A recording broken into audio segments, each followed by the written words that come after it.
Welcome back. This is Matt from Jaggers Brewing Co. It's hot outside. We've been experiencing kind of the beginnings of summer. Mosquitoes are out. We're getting all that warmer weather.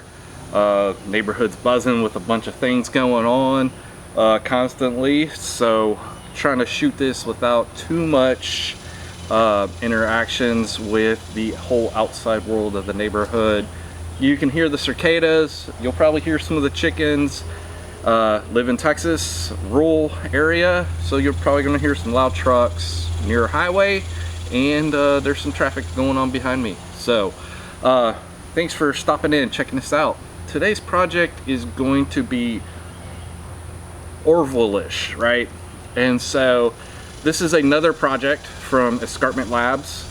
They were kind enough to send me the yeast. I had to pay a lot in shipping though to get it to me, so it kind of worked out. These are yeast strains that aren't easily attainable anyways, at least this far south in the US. I know that like maybe the closer that you live to Canada, maybe the little bit more easier it is to get. So we have a couple other escarpment projects on the way. I just need to brew those, kind of get them going. We're looking probably more at later summer, maybe fall area for those. So I'm excited about those. But when I reached out to Escarpment to kind of see if there was something that could be done about being able to get some of their yeast strains for me to play around with and experience, because you know, I'd seen a lot of people talking about them and stuff. They said, hey, you know, we're fixing to launch this yeast. Not a whole lot of people have tried it, and it's the Valor blend that they got. And so this is a mixed fermentation. It's got a sac in it, and it's got a Brett souring or bacteria in it, right? And so being a mixed fermentation, I was like, yeah, you know, I really haven't quite totally nailed that. I don't have a whole lot of experience with it. One of the best ones that I did, if you go back and you look at the video, golly, what was it? Hell Saaz. That was a really good one. That beer went pretty quick, but I had split batched it. But anyways, to kind of bring it back into this video, so let's pour the beer. Let's talk about it, talk about how we got there. So when they offered me the yeast and they were talking to me about it, it sounded really interesting. I was like, sure, you know. And then I kind of was asking them, like, you know, hey, you know, I don't have a whole lot of experience with your products or mixed fermentation, you know, do you guys have any recommendations? So they said, yeah, you know, try to mimic the Orval Belgian beer. Go to Milk the Funk and look up that recipe and give that a shot. And so I did, and here's the beer that is resulting from the Escarpment side of it. Bottled, conditioned, looking really wonderful. So with their recommendation, I went to Milk the Funk. I looked at the recipe. I didn't have a really good way to dry hop during that point in time, so I said, well, let's just take the recipe without the dry hops and let's see what happens, right? I'm not a huge hop head anyways, so I've been drinking this beer for a little bit now. It's really good. So on the nose, I'm like picking up a little bit of almost stone fruit. Just a very small hint of the tartness, but I'm getting those like hay-like aromas from the Brett.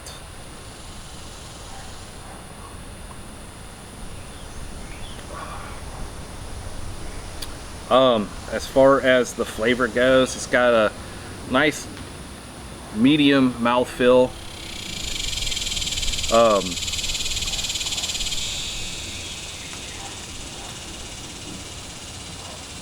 Picking up on some nice Brett complexity. It's pretty decent. I've got, I'm trying to find some descriptors here.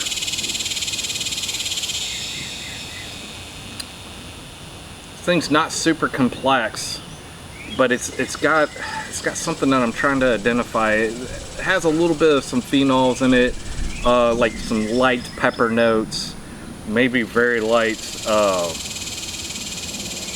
cloves.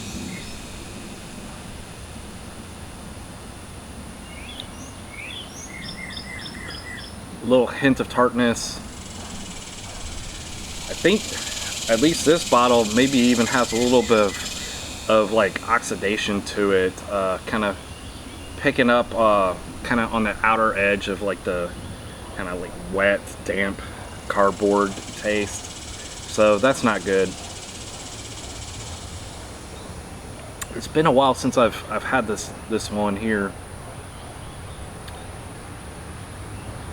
You can taste some of the hop complexity in this though, for sure.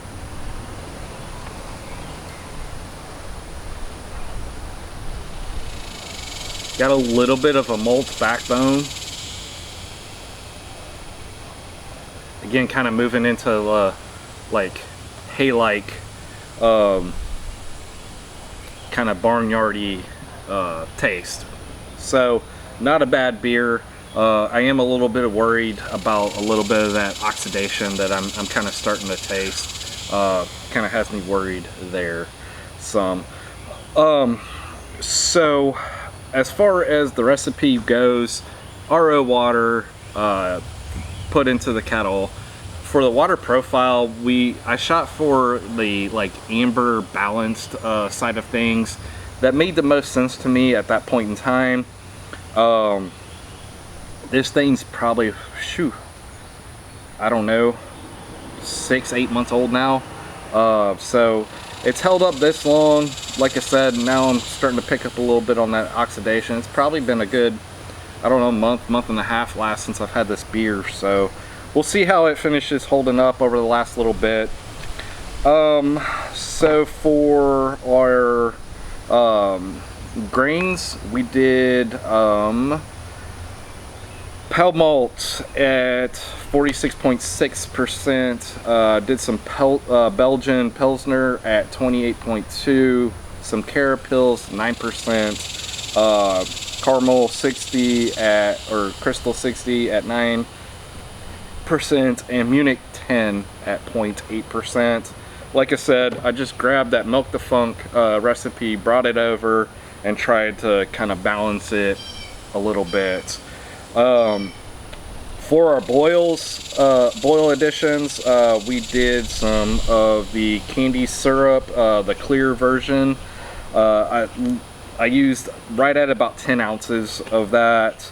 For our other boil additions, Hallertau Hersbrucker, 11.4 IBUs at the 60-minute edition. Some Styrling Golding, 60-minute edition for 7.5 IBUs. Again, we went into the Hallertau Hersbrucker at 4.4 IBUs for 30 minutes. Styrling Golding, 30-minute edition at 1.6 IBUs. And then some good old Saaz at 30 for 1.4 IBUs. We did a Whirlfloc Tablet at 15 minutes. And then we did our yeast nutrients at 10 minutes. I went ahead and no-chilled this one, let it come down to pitching temperature. Room temperature was what I was shooting for it. We pitched the Valor edition for our yeast, let it ferment out. Because this thing has Brett in it, and I've kind of trying to change up some fermentation stuff, I actually went and used my glass carboy for fermentation in this thing. I hadn't used that thing in years, and you know, just to be able to help isolate that and hopefully not infect the rest of my stuff. That's what I did for that. So I thought it would be interesting though to kind of compare this to the actual Orval beer. So when it came time to bottle this beer, I went ahead and bought this one. So let's see what happens with it. So as you can tell, I mean, the beer is fairly clean, fairly clear. We got a nice amberish looking color to it. I would say, you know, dirty blonde to reddish hues on it. And then here is the Orval edition, the commercial one. I'm gonna say that theirs is a lot better carbonated than mine was. So we got a good amount of head there. Mine has faded into a small little ring. Laces a little bit, nothing crazy.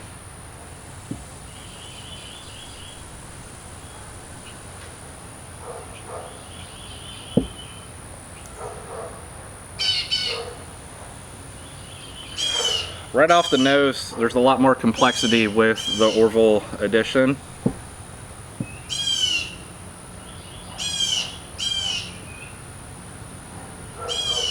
They do smell fairly similar. This one, though, like I said, it has a little bit more complexity behind it. Like, so I'm picking up a little bit on like those barnyard smells, the hay, and all that. But there's a little bit of pear there, which really interesting. I've had this beer before, but I've never really like studied it, you know.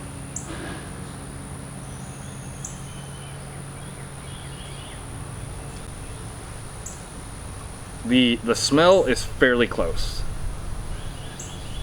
A little less complex, a little bit more complex.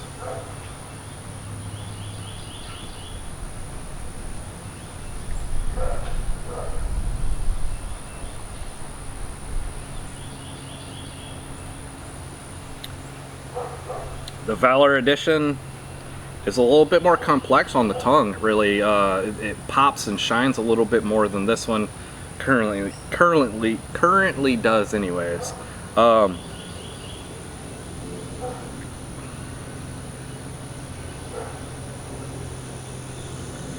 Picking up a lot more on the hop profile of the Orval one than I am here. It does, this one has a good complexity, right? And so I think like some of the grain bill and the yeast profile of the Valor edition is able to shine past all the hop complexity that's going on in the Orval side of things.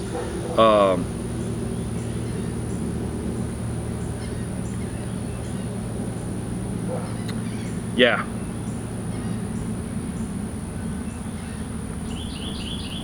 Yeah, you can taste the yeast and the grains a little bit more than you can with this one. I think I feel like you can taste a little bit more of the hop profile with the Orval edition.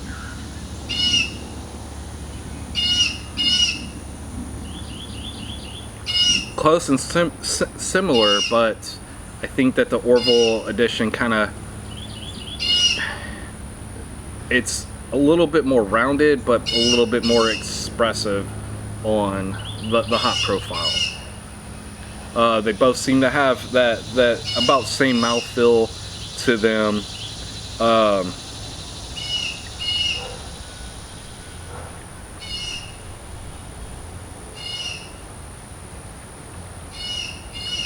Orval one has a little bit of a drier finish to it. It tastes like. To tell you the truth, and this is totally my mistake, so I'll just put it out there. I lost the brewing notes on my version, the Valor. I have no idea what the finishing gravity was on it. I suspect that I got pretty close to what the BEERSMITH said, which was what was it showing? It was pretty close to like 5.5 ABV, I believe. And I really do feel like it's right there. The Orval is closer to 7%. So, you know, I think a little bit of that alcohol hit was probably some of the drier finishing that I was tasting though too. Along with the higher carbonation.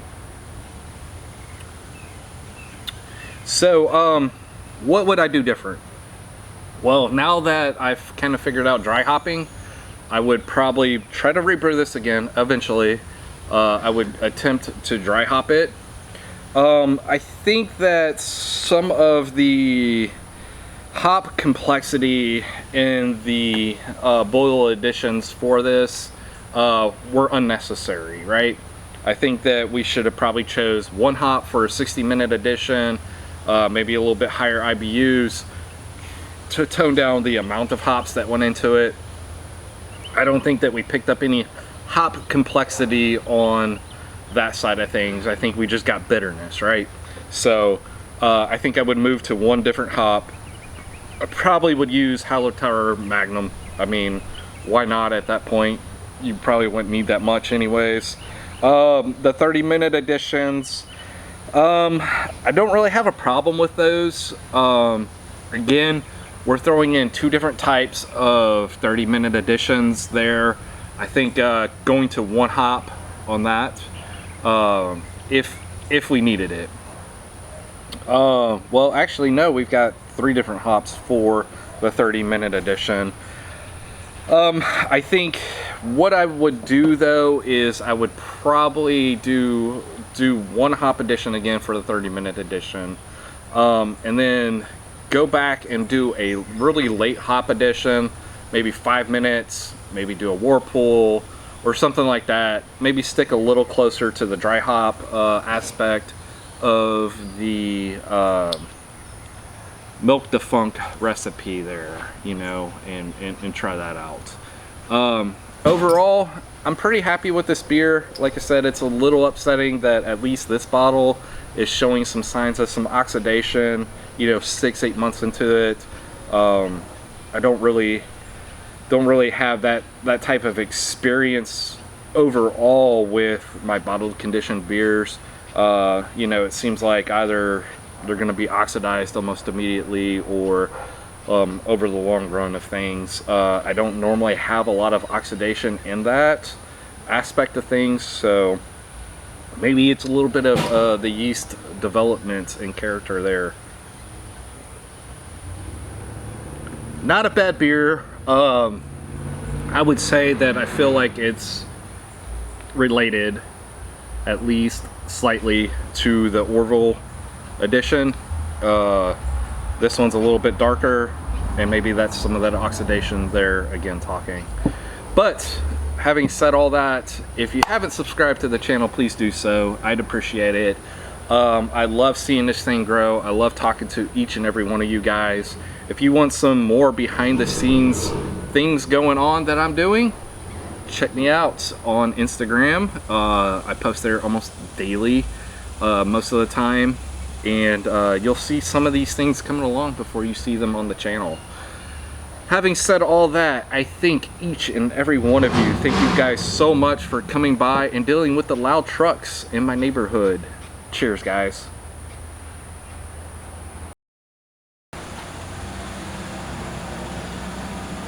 Whew.